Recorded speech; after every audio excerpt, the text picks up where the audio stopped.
so welcome to all. And before we start, the people who are outside, may I request that we settle down. May I request colleagues to get everybody who's outside to come inside, please, if anyone is outside.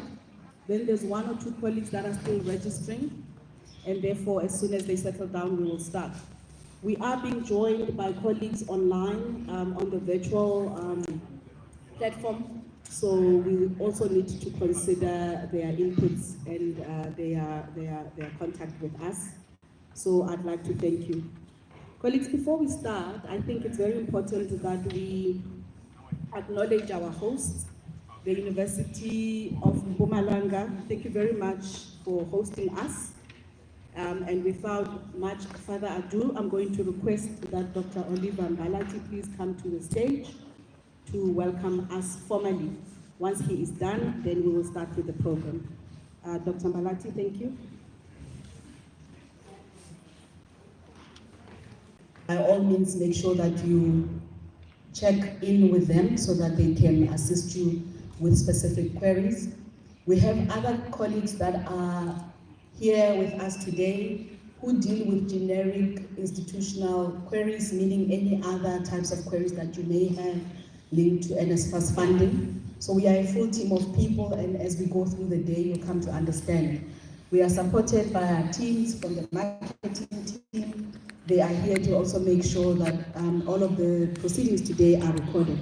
So by that, I welcome you, and by way of introduction, my name is Mpho Madlala. I believe that we are streaming live, but also we are joined by colleagues online on the virtual platform. If any one of your colleagues couldn't make it today, we have a Teams link. If they want to join there, they can, so that they can also engage with us. I'm very sorry that feedback that you are hearing are the people who are joining online, and therefore that will continue happening. Colleagues, this is the fifth roadshow since the start of this Women's Month, and I'd like to do that. And again, to all the women in the house, it's almost the end of Women's Month, and I say shine to all of you, shine. I think we've done very well in terms of visibility. There's various programs that are being run in various provinces, and therefore I think we are on the right path. Colleagues, we've been to the KZN, we've been to the Western Cape, we've been to Free State, we've been to the Northern Cape, we've been to the Northwest as well. We are here in Mpumalanga today.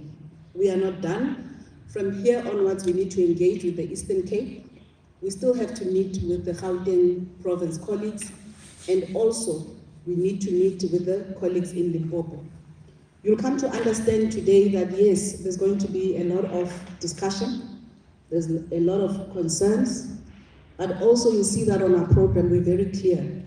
We are looking to you to tell us exactly what are some of the pain points that we have, what are the issues that seem not to be getting resolution, but also we're very interested in what is working. We really would like to hear from you. We'll get guidance from you. You'll tell us exactly how to deal with specific issues. What we've come to understand, and I'm counting these specific provinces, the geographical locations are very important, because the challenges you have in Mbombela are not the challenges that you have in Bloemfontein.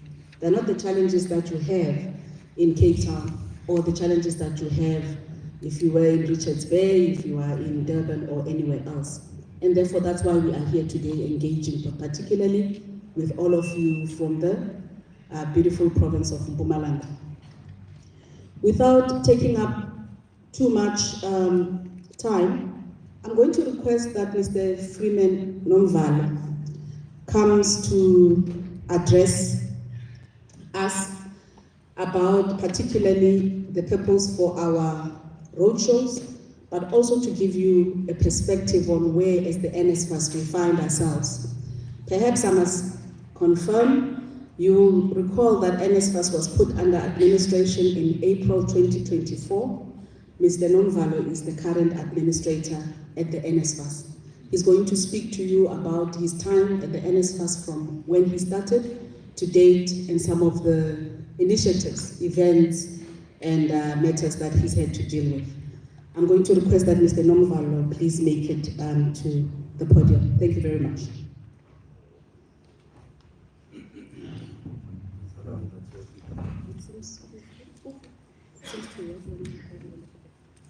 Okay.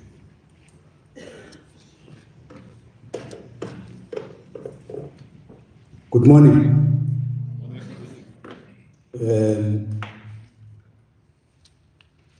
I worry about a high table.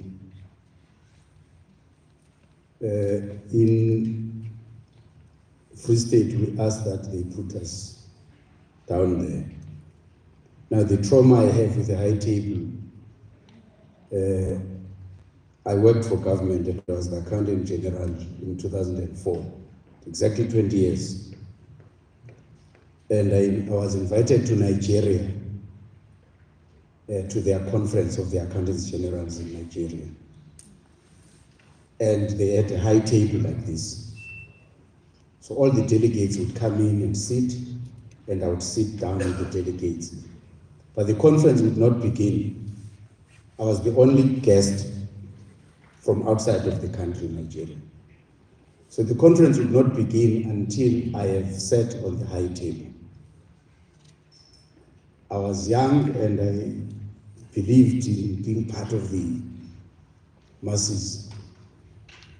And I kept refusing, but the conference would not begin until I come to the higher table. So today when Mpo said, I must come to the higher table, I said, look, I'm not going to reject, I'm not going to resist, otherwise this event is not going to begin. So pardon me if you don't see me on the high table at some point. But I just want to recognize the VC in absentia. I met with her this morning. I recognize Dr. Mbalati, thank you for welcoming us, and the staff from the institution here. I recognize the student leadership amongst us. They've been part of this journey with us for some time. Now and again beating us when things are not going fine, but they have carried the responsibility as representative of students very diligently. Recognize you as our partners in helping our students to learn and have a place where they can do so in comfort. I recognize the name of the hotel inside here. It's called Fogomala, which I guess is comfort. So we really appreciate the work that you do, and I'll talk to some of the issues that we've been picking up. But also I just want to recognize the colleagues from NSFAS who are here, and the reason some of them are here is such that if there are still issues that have not been resolved, if there are still an accommodation provider in the room who's got invoices that have not been paid, that are legitimate, because sometimes because of the onboarding problems, you might find that you've got students on your premises, but those students have not properly been onboarded. But whatever the case is, if there are still invoices that have not been paid or students that have not been paid for, the team outside will be able to respond to that. They'll be able to log onto the system, see what is the issue, and tell you what will happen. I'll come back to that at a later stage. While I'm still at the recognitions point, I want to recognize the various stakeholders from the sector that have been working with us. USAF, SASAP, SACPO, FABSA, and other stakeholders, and UCOI, I think that's what we call them. We've met with them as well recently. They've really been helpful in helping us navigate the problems of NSFAS.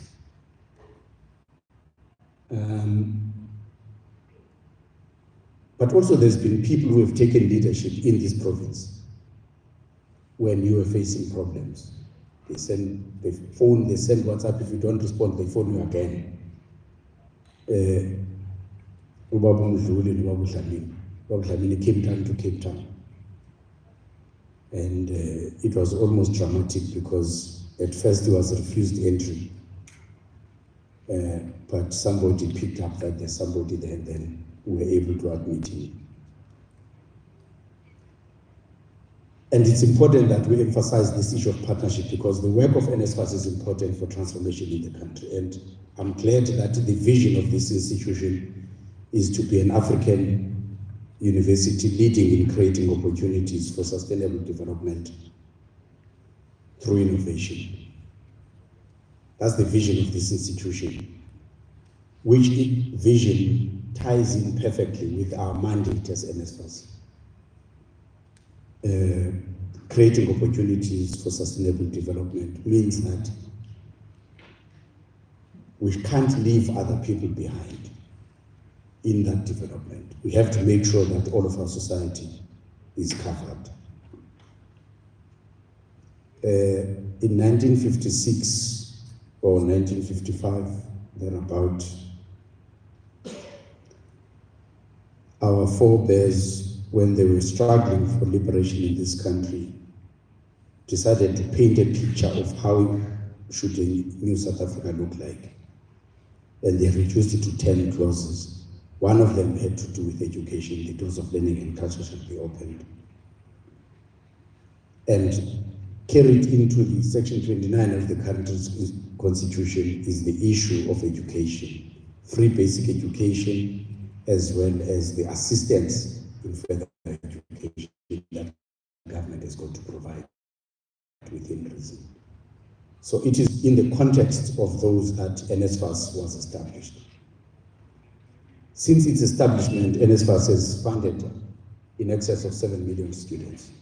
There's still many more students that need this assistance. Still many more students that need this assistance. So working with yourselves and making sure that our people are able to access education is an important task.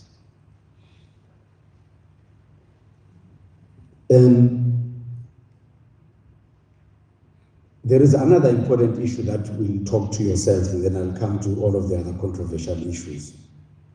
And this, I'll start with it because of this vision of this institution about development. That in order for students to be educated, some come from far-flung areas to here. They would not be able to do so if they don't have accommodation. So it's important that we understand that piece. So NSFAS provides funding for education, and because students have to be accommodated somewhere, we then also pay for accommodation. But there is a very important piece this plays in the local economy, because it creates employment for people here. It creates opportunities for entrepreneurs like yourselves to provide that needed service of accommodation. And the spend that we've spent this year throughout the country is around 1.6 billion.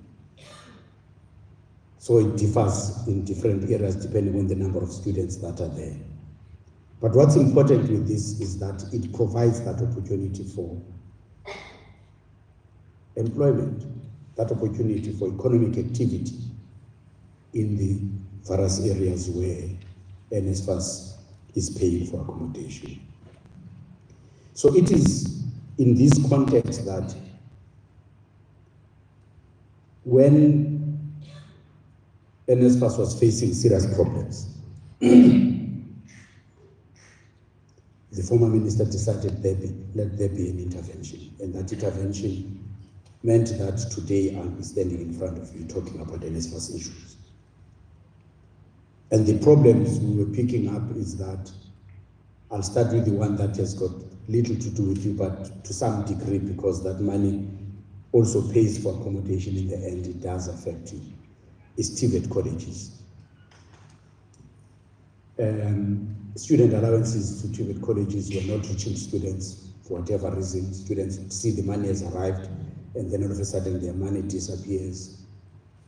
And students were ready to take action. And there was instability in the sector. So when I joined NSFAS in April as an administrator, we had to respond to that issue immediately. End of May, we then paid students directly. That helped. But while we were dealing with that problem, the issue of student accommodation was also bubbling on the side. Accommodation providers not being paid for months, or some other parts that are far from this campus, then there needs to be transport. And transport providers were also feeling the same pain. So there's been various reasons for these delayed payments. And the first one of them is the one that I'm not proud to say that our own processes at NSFAS were failing us. Yes, in part because we rely on the information from institutions, but in part because we did not invest in systems that enable us to do the work we need to do properly. So we're failing in our job as NSFAS, in part. But part of the reason was on the onboarding. We took decisions last year around funding of students very late. Even in the accreditation, those decisions came very late. At the beginning of this year, students arrived in campuses and they did not have accommodation because their matters had not been resolved. And accommodation providers are parents, they are human beings with a heart.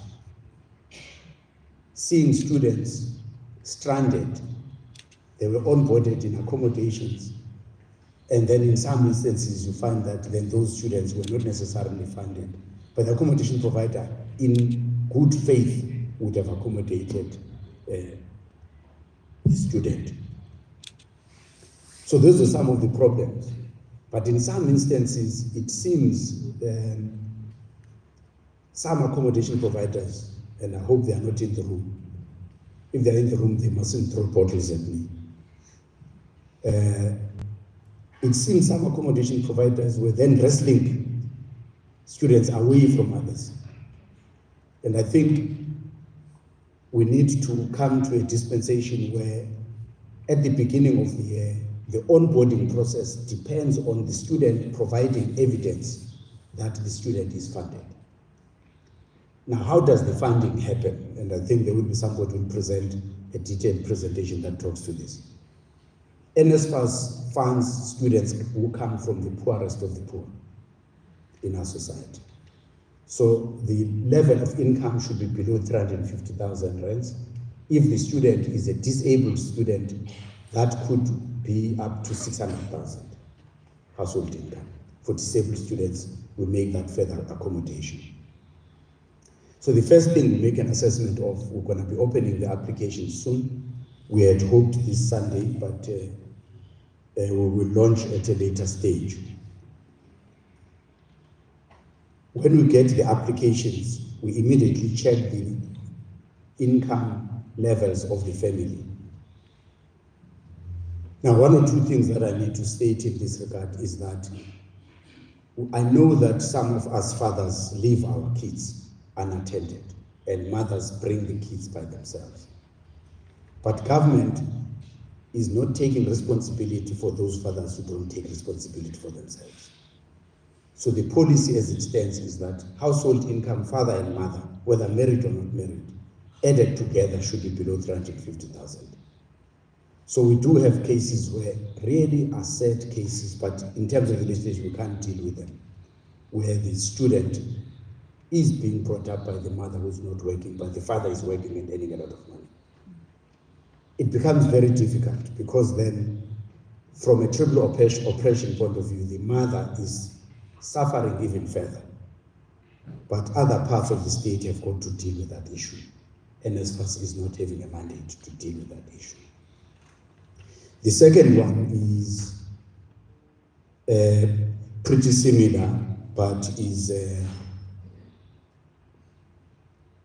where the father never agreed this is the child, and but for some reason the register at Home Affairs points to that. It makes life difficult, but we look at the income of the parents. That's the main point I want to make. Once that is determined, NSFAS does not pay for every degree or offering program that the universities offer or TVET colleges offer. We pay for some. You find that the institution sends the student to an accommodation, but does not necessarily, that student is not necessarily an NSFAS funded student. When the claims for payment come, the claim comes to NSFAS. There's one university in the country where, as we're having these issues, trying to resolve them, there was more than 1,000 students that had to be paid for. But a majority of that number was not NSFAS. They were supposed to be paid for by the university, not by NSFAS. The money had been transferred through the university. So we need to clean up all of those things, because those things, when they surface, they delay the payment. When they delay the payment, they create all of the problems I was talking about, which then affects yourselves, even your credit rating in the banks.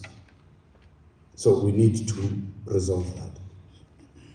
Then there's other hygiene issues around accommodation, which relate to health and safety of students. We have one of our guidelines is funding students for transport that would live within a certain distance, beyond a certain distance from campus. And I think that's about 5 kilometers. It works well in some areas, it doesn't work in other areas. We're in KZN, and they were telling us that the route to some of these accommodations goes past very dangerous spots.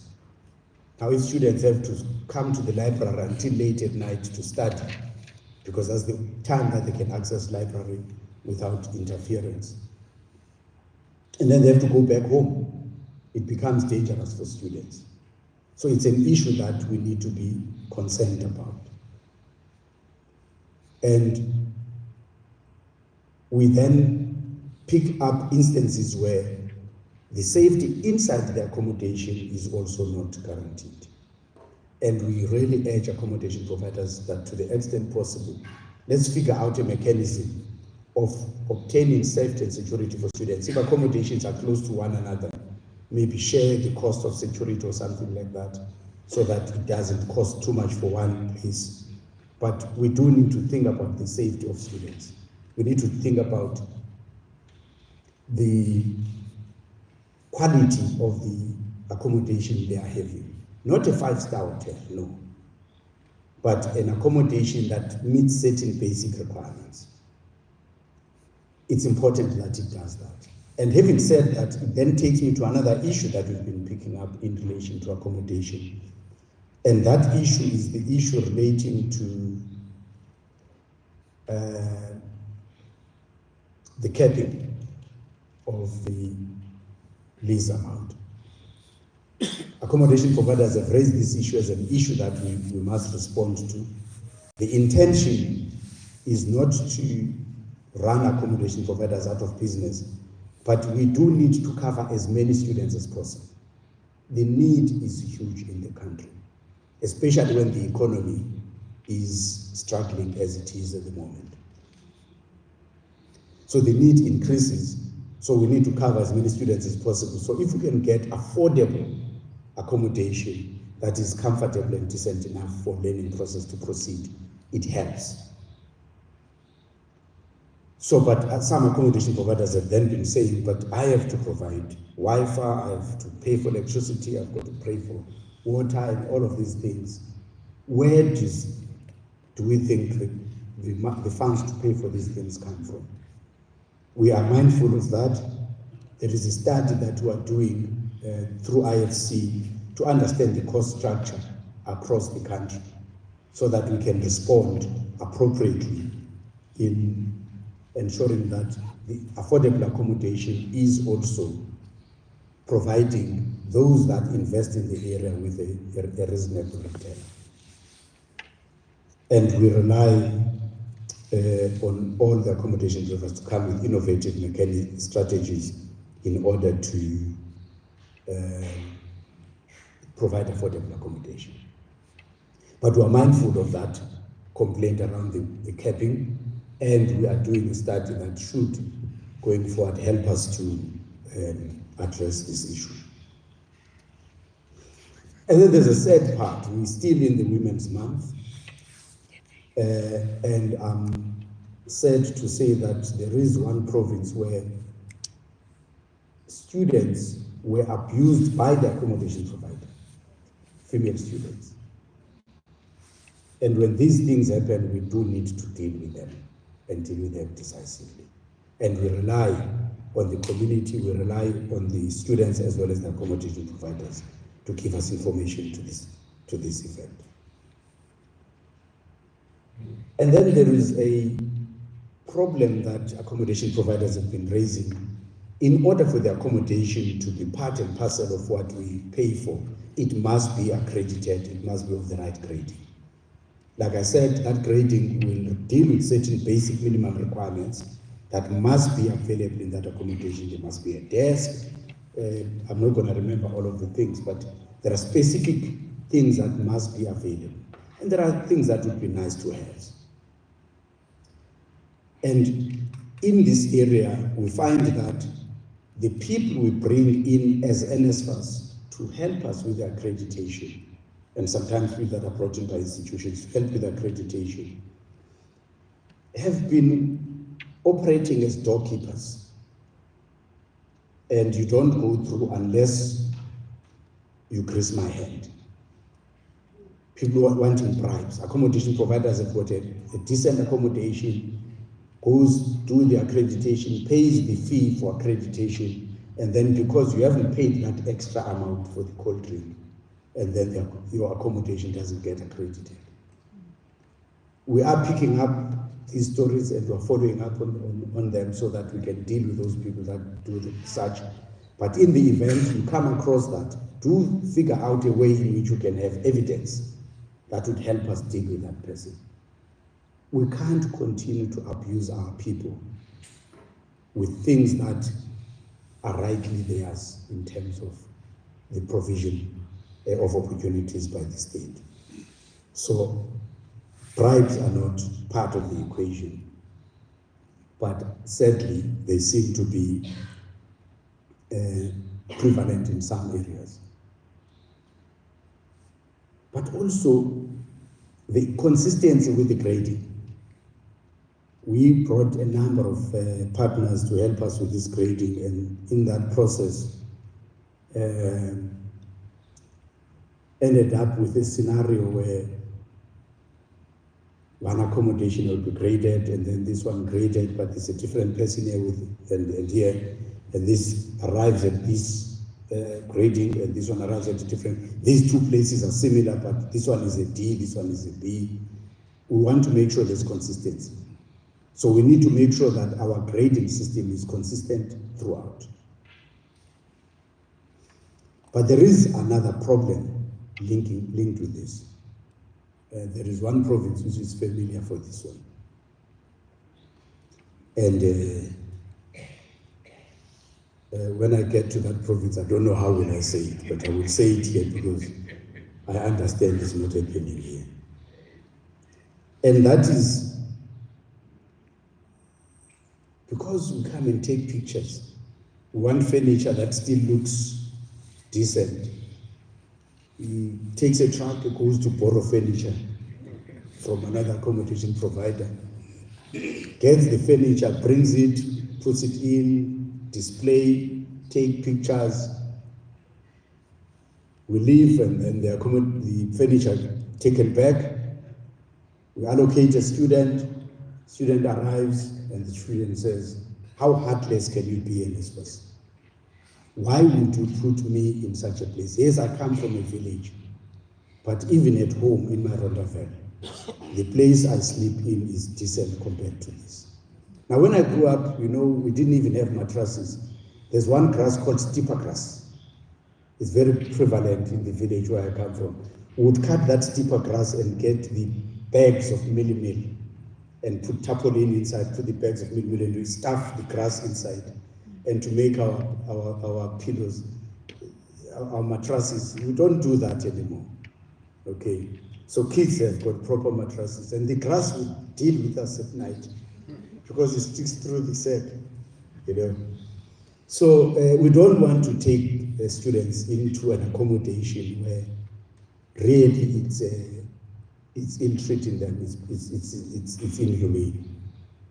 So there are instances where even the accommodation providers take these advantages. So the problems that we've been picking up as I've been doing this work at NSFAS are multifaceted.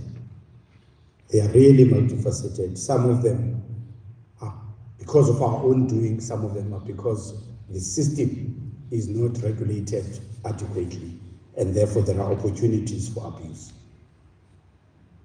So a lot of the things will come up in the discussions. We hope that we can have a robust discussion, and to the extent that there are still queries that need to be resolved, there's a team that will deal with those issues, but we can then also engage with other things. And we are grateful to a lot of the accommodation providers, because as we're going around the country, we picked up that some accommodation providers have been so frustrated with our processes that they've even figured out that if I was sitting on the other side of the table, I would do this thing in this manner.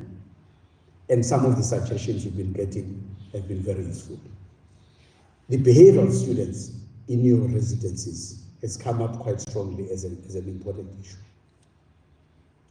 And some students, there's a microwave, and when the student leaves, you might not be there on that last day as the accommodation provider. The student leaves, you come and check, there's no microwave anymore. So accommodation providers have been saying, wait a minute. You know, when I lease my property to somebody, I normally take a deposit at the beginning of the lease so that when they leave, I'm going to check everything, and if there are things that I have to fix from that deposit, and then so on. So that's an issue that has come up. The task team that we formed will be dealing with this issue and advise us how to deal with it. And we are mindful of that as well. So, these are all the issues that we have been picking up. In some areas, the zoning has been an issue, but we can't resolve the zoning issue because that's a local government issue, that the local government will have its own bylaws. But and some accommodation are provided are affected by the zoning in this manner. You have an accommodation in address A, decent place, very close to the campus and so on, and Mveche comes and he opens a ship-in just next to you. He gets the license and everything.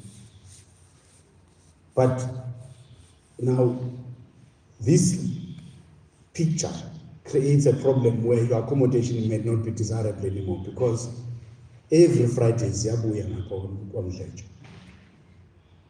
So all of these things are some of the challenges that when you are organized now as the accommodation providers, you can deal with those issues. We will help as well. We'll join in terms of lobbying the local government and so on. But it is primarily a local issue that must be addressed in the locality where it happens. So I'll just remember that issue to raise. So I started this talk talking about the vision of this institution in relation to development, but linking this to our mandate of driving transformation in the country. When the Nelson Mandela was campaigning in 1994, he talked about a better life for all. And our role as NSFAS makes just one contribution in creating that better life for all. Students that are funded by NSFAS change the fortunes of their families. In our custom as Africans, we don't know orphans. We don't know orphans. I grew up in the villages, and if in some family there are no cattle and there's a boy, that boy will look after the cattle of the other members of that village. And they will, after some time, mark one and say, look, this one is yours. And then as it multiplies as well, that person ends up with a head of cattle as well. So, as we do this development, we should also locate it within the context of our culture. But then what do we do as NSFAS to enable this development to happen? We must make sure that planning for next year is up to scratch. We want to open the application soon. There's a number of things that must be done with that. But over and above that is the decisions that we have to make with the funding. We need to make the decisions in time. When it comes to making decisions, there is one problem that sometimes visits us, and it is umalusi. Umalusi sometimes issues the results for higher education, for matric, late. And we need, the student will need the results from the umalusi to go to the institution and register. And sometimes the score might push the student to a different program than the one the student wanted to do. And NSFAS needs to get that information before they finalize the decision. So sometimes because of that, then there will be naturally a delay. But we want to make sure that by 30th or 31st of December this year, we've made most of the decisions that we need to make. Accreditation is done as well. But we don't just need to do the accreditation only. Through the task team that we established from Roundabout May, we do need to respond to the issue that accommodation providers have been saying that the accreditation model is not fair. So we need to make sure it's fair, it's transparent, and everybody knows about it, and therefore the work that we're doing in order to make that happen is happening. We need to respond to the issue that is very prevalent in this province, work integrated learning. In the agricultural sector and the health and services sector, people get to be deployed in farms so that they learn some of the farming skills. There's no accommodation in the farm, but the farm will have a place to accommodate them. Some are doing hotel study, and the hotel, yes, it's got the rooms for guests, but it also has got the rooms for the employees at the back. But those rooms may not necessarily be similar to the rooms that were created. How do we respond to that as NSFAS? So that in every part of the country where NSFAS has to make an impact, it's able to make that impact. How do we respond to rural areas? Because in rural areas, you might not have the type of accommodation you have in other parts of the country. Then how do you regulate that to make it happen? So our dispensation from accreditation throughout and thinking about the different elements has to be fair. Linked with this is that we need a register of all the accommodation providers that are already there in the space, accredited or not. Mainly the accredited ones need to be in the database, but we also need to cover the others. So we will then be putting together that system. The issue just before the last issue I'm going to make is our ICT system. We need to automate the processes. So we've been trying to do this for some time since I joined in April. And this month, so these two issues I'm going to cover together because the one is paying you on time.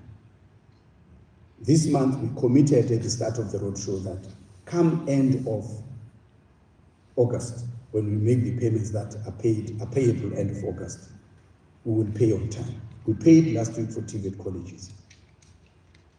We are paying by this Friday for universities.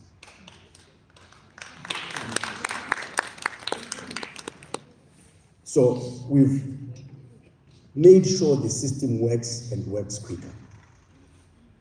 Now there may well be when we pay end of this Friday, and it happened in one of the TVET colleges in the Eastern Cape. What is it called?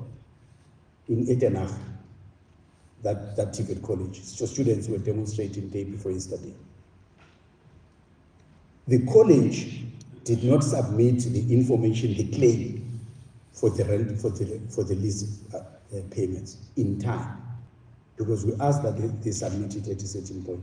They did not submit those claims on time. We call it registration data. Because they did not submit that on time, we were not able to pay them. I don't have the answer yet, but I think he's reviewing the payment as we speak. Are you? So we've now managed to get to a point where we can pay on time. What happens then if something falls out of that and is not paid, either because the invoices were not submitted or some other problem with that particular claim? We are working to get to a point where within a day to 2 days from the day you tell us this issue was not, my invoice was not paid, and these are the invoices, these are the students that were affected, we look at it, we agree with you that we agree this is a legitimate claim. From that time we agree it's a legitimate claim, within 2 days, 48 hours. Within 48 hours of that agreement, we should be able to pay. We're not there yet today, but once we finish the payments on Friday from the work that we've done to automate the system, we will be able to then focus on automating the rest of the system. It will take us a week to 2 weeks to resolve that. So we come mid-September, if there is any payment that was short paid, and you submit the claims, and we agree that this short payment is supposed to be paid, we will be able to resolve it and pay it within 48 hours. And this work we do because we really recognize all of the challenges that we've been facing. Yes, our systems were failing us, but there is something we can do to sort out our systems. What will it take to get to that point now? I think Monday or Tuesday next week, the team is going to sit together and look at the processes end to end. From the time the student applies, to the time the student is onboarded, to the time the claims are made, and we pay. Those 4 steps. We need to make sure that we understand what happens in that process, where are the risks, what are the nature of those risks, what mitigation do we put in place for those risks. And then we take that, translate it into a system. Because we pay too many students, about 780,000 students every month that we have to pay. And every month we must make sure that Peter Magubane's residence at this residence in this institution has been paid correctly. So we must make sure for each and every one of the 780,000 students, we pay correctly the correct person. So to get to that point, we need assistance of the systems over and above getting the information from yourselves in time. It might mean that the deadline for submitting some of the invoices might shift slightly, but we want to make sure that every time there's a claim that has been submitted to NSFAS, it's paid on time. And if for whatever reason, there's something that was not paid, maybe you have 10 students, but only 5 were paid, and then we look at the other 5, we agree, no, it was our mistake, or whatever the case may be, we should be able to pay that on time as well, within 48 hours, like I said. So all of these things are things that we've been working on since I joined, and I really apologize for the problems that we've caused up until now. I also appreciate Babu Ndlovu. I appreciate the putting us on call all the time. Aya knows that when he gets an SMS from you, he must phone Tilibani or somebody so that your matters are attended to. Lamla is sitting here, Sbongile is sitting here. She's just come back from leave. So they are here so that we resolve the issues as we find them in this place. So I will stop there for now, and then we can, the program director will direct, I must not take over his work. Thank you very much.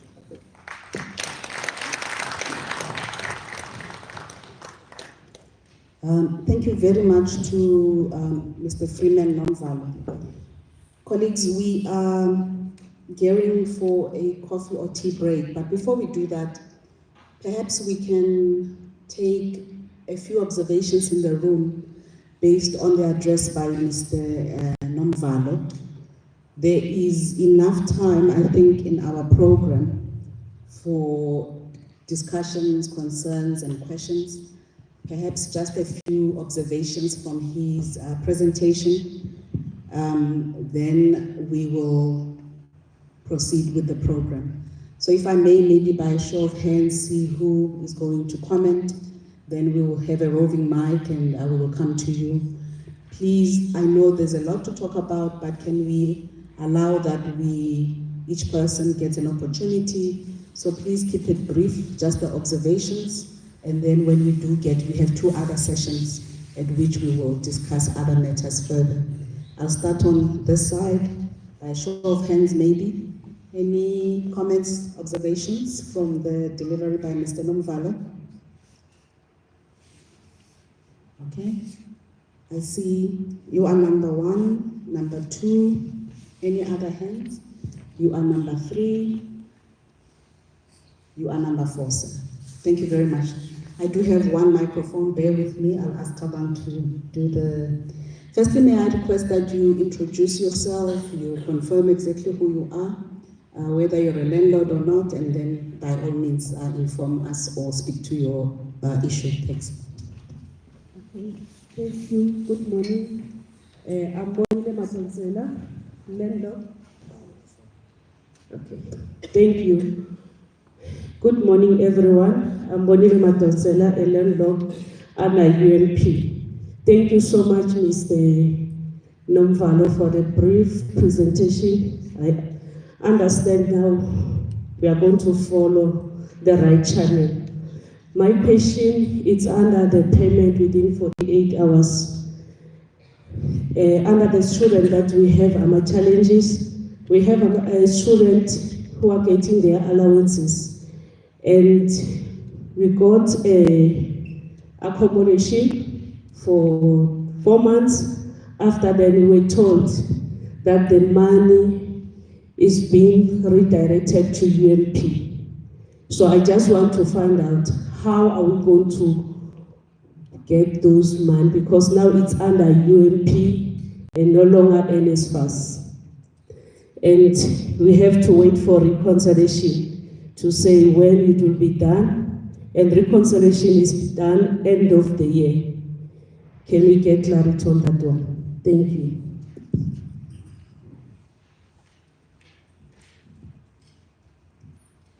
Hi, my name is Yudom Zodwa Shabalala. I'm also a provider. I'm actually a hotel owner, and I'm glad, Mr. Nomvalo, that you touched on the issue of the integrated programs. I'm accredited to accommodate students, but I currently don't have any. And the reason is that I seem to find a little bit of frustration in terms of getting the students that I am seeking, which is specifically hospitality students, because what we're trying to aim to achieve is to cover a couple of gaps. So we'd like to take hospitality students who can get integrated learning opportunity, and at the same time, we can use them every now and then as casuals when they can actually make money. But I don't know where I fit in this whole process.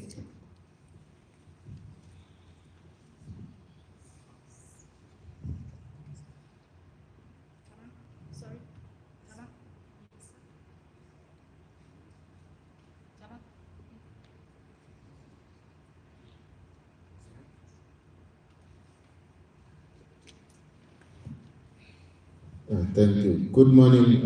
My name is Mchogozi Simtala. I'm also an accommodation provider. Thanks to the administrator for the address. Just that I feel that it didn't touch on the movement of students from one AP to another AP whilst they still have this agreement. Thank you.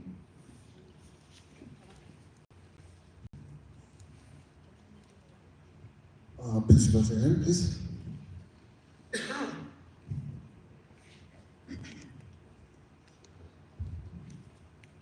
Good morning. My name is Mduduzi Luchana. I want to ask this question because at the beginning, we didn't sign with the students electronically, but we used to sign manually. And those students took advantage to our accommodation. I do have one. He signed manually to mine, and he went to Luhabo and signed electronically too. I reported this matter to the at housing in this university. They said I must forward it to NSFAS. I wrote several emails to who does Lidelani, I think it's Lidelani, and other lady, I think is Nasa, I don't know, I forgot her name.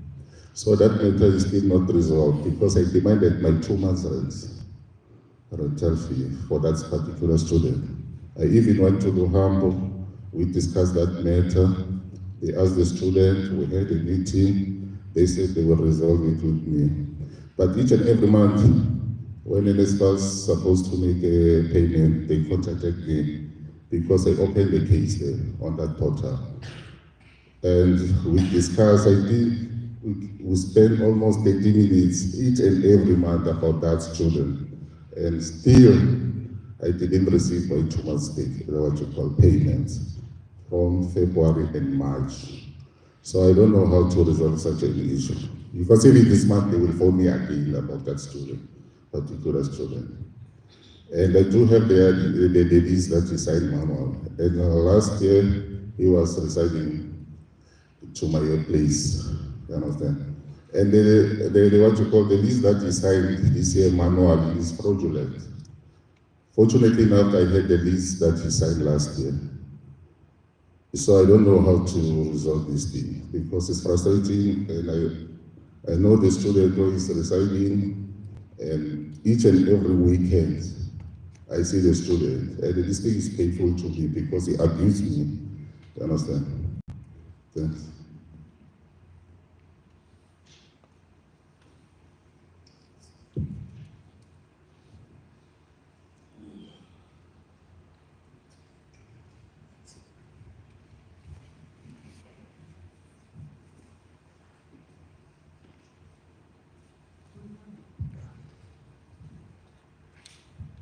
Good morning. My name is Lindy Cry from Zunandi Students Accommodation. Mr. Nomvalo, this is addressed particularly to you. You make so many promises, and I wonder, and all of us wonder, as to whether will they go through. There is no AP here who is not sunken into debt, because we are always promised all the time that no, you will get your payment. You will be paid on the 18th. You will be paid on the 15th.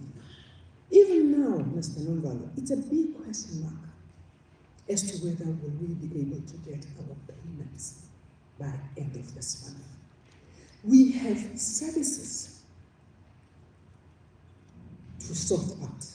We've got employees who need to be paid. There is transportation of these students that needs to be paid. It's a chain which you know as an accountant how that chain works. How many of us here who are retirees, who don't have any money? Our accounts stink. The banks keep on calling us. Some of the houses are being repossessed, for your information. Letters are written to Usbongi, who does not even bother. We are told that no, RICO will do everything.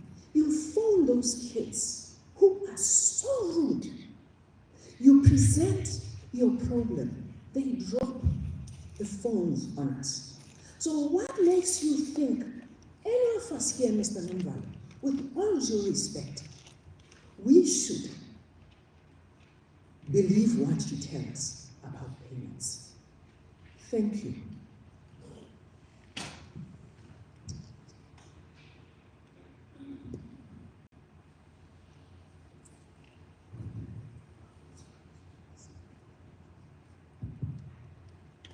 Someone, greeting to the speaker. My name is Simon Ashile. I'm also representing some APs. Chairperson of the session, firstly, I would like to give a bit of history of student accommodation with UMP and maybe other institutions around here at Nelspruit. We should give credit where it's due sometimes. I think for the past 2 or 3 years, we had a middleman called Intelliman, which was working hand in hand with this institution, I don't know, maybe with other institutions. Honestly speaking, we had less challenges when it comes to movement of students and payment. But ever since the middleman was cut, so that we have a direct payment and also issues of logging cases with NSFAS, we have many issues now, which are the ones that I want to highlight. That's why I wanted to give the background a bit. We have a problem when it comes to accreditation first, because that's the first step for you to become an AP. We have a challenge. Our challenge is that we need clarity in terms of the issue of the, what do you call these municipalities? What do you call it? I forget now. There is this non and metro, yes, thank you. The issue of metro and non-metro. When we're already in the system, that's where now the issue of non-metro and metro comes in now. Because when people wanted to join the student accommodation industry, people already made calculations and the revenue and the risk that they're taking into involving themselves in this industry. But the issue of non-metro and metro comes after. We seek clarity there to say, what is it that a non-metro accommodation that is a 5-star, or it was a 5-star hotel before, then the AP changes into a student accommodation, doesn't deserve to be paid like a metro accommodation. And also we want to understand that within the non-metro municipalities, we have like the institution itself, which is maybe UMP, and then the AP. How is it possible that a student that stays on campus, where a student can just wake up 5 minutes prior his or her class and just walk to the lecture room, and a student that stays at Kanyamazan in a single room or a bachelor room and still needs to get transport from the AP, but they are paying the same amount with the student that stays on campus. So we want to understand what's happening there. So another thing that we wish to understand is the issue of removal of students from our portal without even us as AP knowing. You get surprised in the morning, there is another car by your accommodation, a student is moving out. When did you serve the notice? No, I served that with NSFAS. Then they said, I can move. It doesn't make business sense. Because when we commit ourselves to the financial institutions and taking risk, it's because we already have a budget with the students. And we are also forced to stay with students that are still pending, not being verified. But because we are people and we are parents, we understand that when a student applies for NSFAS, it means that student is not an affording student. Even if I put pressure on the parent, I know definitely that the parent doesn't have money. That's why the student went for NSFAS. But these smaller issues that a student can just get removed from the AP's portal without us knowing, it compromises the relationship between us and the student. Because we are not people who like chasing out students, because we understand the struggle of our students. So we just need to understand that why are students getting removed from our portal without consulting with us? And if a student log a case on your side, what measures are you using besides the calling to verify, to say what the student is saying is true or what the AP is saying is true? So in terms of your judgment, what are you using to say now this is a valid issue, because our students, sometimes they lie to yourself to say, I'm staying in this particular AP accommodation, this is what is happening, but it's not true. You cannot have a case where they say there was a break-in, but only one student out of 120 says there was a break-in. At least there should be a quite number of students complaining about one issue. Maybe from there, I could say you have a standing point. Another one, Chairperson, is the fluctuations of dates of payment. When we started, I think March or April, when we get paid, or we even told our loan sharks that, my friend, don't worry, 25, it's me and you. But things change from May, if not mistaken. Now we are waiting until the 7th. This month is even worse. When there is a holiday, we know, it's Papa. Until we see the other week. So we are running businesses like a kind of like a spaza shop.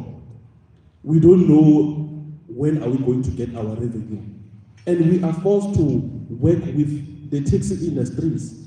And those guys also, they put pressure on us. They want their payment. They have delivered their service. Now it's upon us to make sure that we go and commit ourselves again to our friends, loan sharks, to say, let me just give this guy a certain amount. So it doesn't make really a good business. We had high hopes when they said you are coming in as NSFAS to take over. We're like, now this is where things are going to run smooth. But now things are taking a declining chart. Yeah, I think I'll go with there. Thank you. Thank you very much. Tabang. Okay.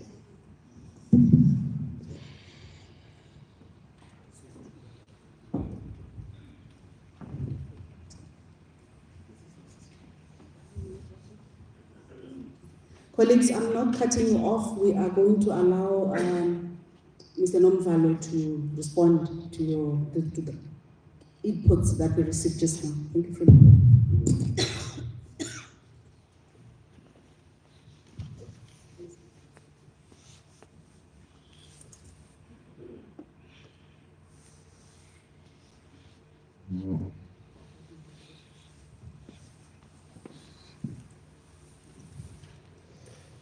Thank you, Paul.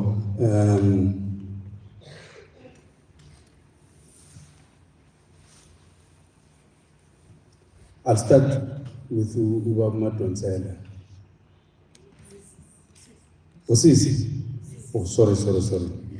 Usisi Madonsela. And Mangangihlawulisa nokungihlawulisa. Because uMadonsela umakoti bakami lapho. The payment within 48 hours, and I think I will also talk to the issues Sis Lindy are raising. All of the points are raising around the implications of not paying and so on are true. And those are some of the problems that we've been picking up throughout the country. But I'm not making these 48 hours up without knowing that it's going to happen. Those that are supporting TVET colleges will know that we paid last week Friday, because that has been the promise that we've been making, and we did pay. When I'm saying that we're going to pay on Friday, this coming Friday, I tell you it's going to happen. Now, let me explain something about because we've got the direct payment partners that we call them solution providers that are doing the portal for us. Here it's called ZCare. Are they going to present later? So they're going to present later. Here's a complication that we must still solve in relation to that. Is that we get the file with the claims, we prepare the payment, we send the information to ZCare in this case here, and ZCare will then upload the things. You will then, as an accommodation provider, when you go to the profile, you will see that your invoice is marked for payment.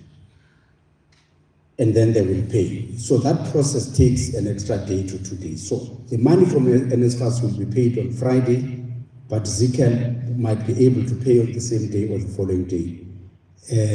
So that is now the only issue, but I understand, and this is what was told to me in the Free State, that once the money is with the solution provider, that is ZICAL, and the accommodation provider can see on the portal that their invoices are marked for payment, at that point, there is less worry.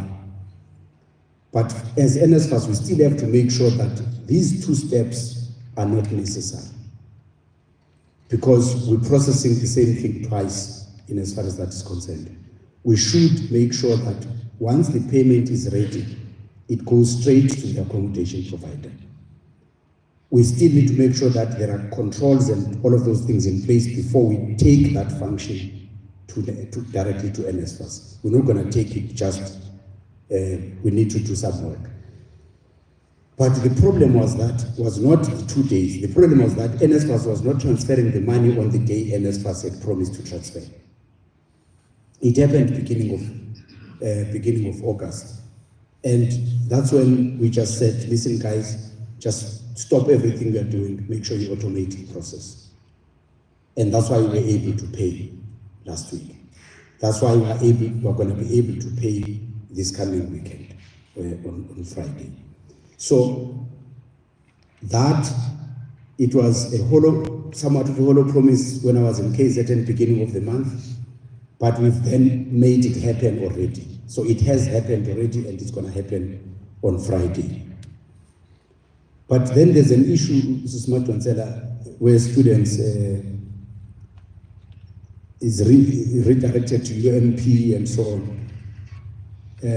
Somebody will talk to that later, but as long as that student is still funded by NSFAS, either the university or NSFAS will pay. It's just the mechanism that would have, if that student is still funded by NSFAS, is not redirected because the student is not funded by NSFAS, then that payment must still be made. To the extent that there is a specific case relating to that, and I'm then addressing it to Duzi as well. Lamla, can you raise your hand so that they see where you are? Nangu Lamla Lapa. Lamla will take you to somebody in the desk that will deal with that issue. So that issue, together with the issues that Duzi was raising, I think it's a specific issue. It's got March and February and March payment that needs to be attended to. The movement of students, the movement of students from one service provider to the other, we've got, the task team must resolve that issue. But there's something that is important here. If there's that movement from another accommodation provider to yourself, just to secure yourself, make sure that you've got all the paperwork. Just make sure the student is in fact funded, and the lease with the other accommodation provider has been cancelled. Because if the lease with the other accommodation provider is not cancelled, when the claim is submitted to NSFAS, the NSFAS will still be able to pay the old accommodation provider when in fact the lease is a new lease with a new accommodation provider. So when there's a movement between accommodation providers, the new accommodation provider must not take the student on unless, one, you confirm the student is funded, two, you confirm the student has cancelled the other lease and signed a lease with yourself and submitted. Because if that has not happened, it will delay the payment. And in fact, if that payment has already been made to the other accommodation provider, you might not get that payment at all. So if there's a movement of students from one accommodation to the other, please, please, please, it's important that the lease agreement with the previous accommodation provider is cancelled and the lease agreement with the new accommodation provider is signed, and that the student is funded. System Zodwa, I think Indira should be able to provide clarity on the issue from the university. But in the event that you don't get that clarity, now Umpo is here, sitting next to me, do have a conversation with him on the issue of work integrated learning. But we are trying to make sure that it's part of the dispensation. That's the point that I was making in relation to that. Now, I'll come back to Sis Linda again because the points she's raising are really, really important points. Simon Mashileva.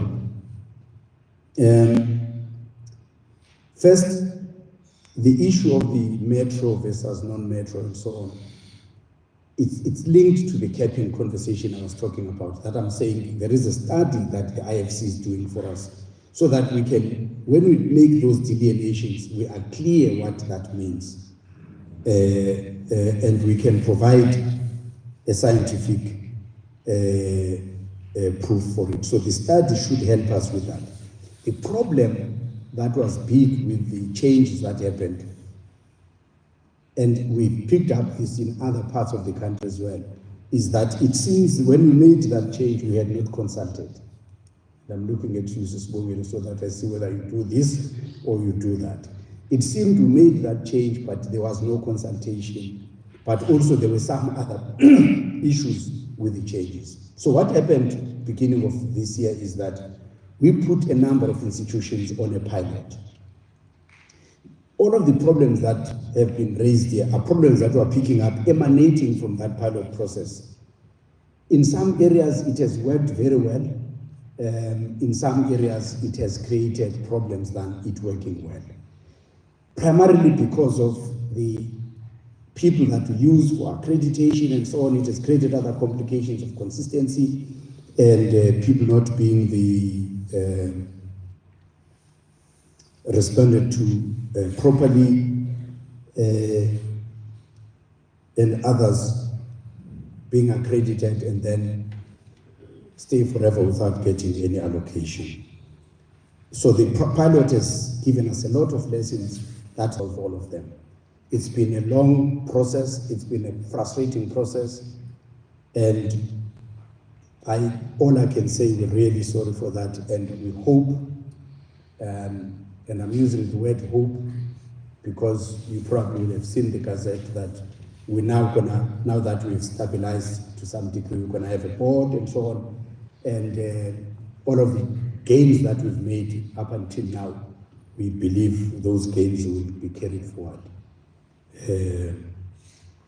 But yes, it has really been a traumatic experience for most of the accommodation providers, and it's not something that can make anybody proud of the work we've been doing in this regard. But I'm still around for all of the rest of the questions and the team as we do the other presentations. So the hands that were not picked up at this point will still be picked up, but as we allow the other two presentations to be done, some of the questions that those hands may be raising will be attended to in those presentations. I'm not the program director, I'm not going to say it's G10. It is, but I'm not going to say it. Colleagues, thank you very much. Our refreshments are ready. I'm going to request that we take a break. The idea had been to have a 30-minute coffee break. Can I request that we reduce it to 15 minutes? We come back, 2 presentations are going to be made after the tea. The presenters will get ready. The first one you'll see according to the program, Mr. Lamla Madonna will speak to the processes for payment related to the NSFAS, and particularly this presentation speaks to the pilot system, and therefore he'll also explain, Lamla, as you start, why we're making a differentiation. And therefore, colleagues, can we break now? According to my watch, it is, I think, almost 10:40. Can we return at 10:55? Thank you.